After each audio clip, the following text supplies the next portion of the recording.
everybody, welcome back to Midvale Minis. I'm Kat. Today I'm going to be putting some final touches in part of my garden room box, and then I'm going to be putting my garden room box to bed for a little while. It's fall, I want to do some fall projects, and then Christmas is coming, so I just want to put it aside for a little bit and then come back to it, because otherwise I feel like I'm trying to rush through everything, and I don't want to rush, I want to enjoy it.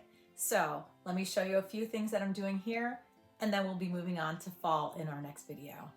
Okay, so the first method I used to put my hosta leaves together, I sort of arranged them how I wanted them, put some glue around the base, and then taped it to try and keep it together.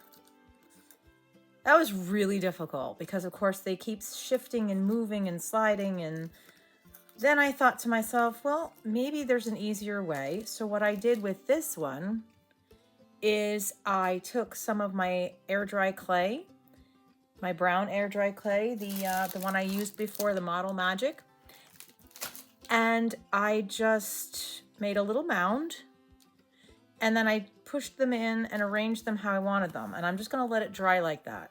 So I'm going to show you that method right now with the last one I'm going to do. I'm only doing 4 hostas, and they're going to go in each one of the 4 corners by the statues. Okay, so now I have my little mound of Model Magic, and I am going to keep this one here for inspiration. And what I want to do is I'm going to take some of the larger leaves. I divided them all up, so I have the same number of large leaves, middle-sized leaves, and small leaves in each one.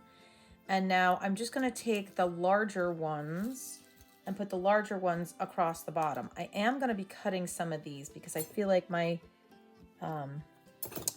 wire is a little too long. So I'm going to sort of start in the middle and just arrange.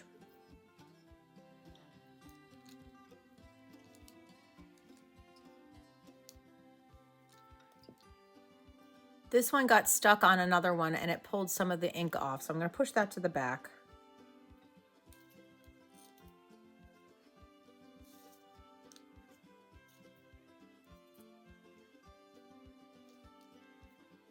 And you can see it's already taking shape.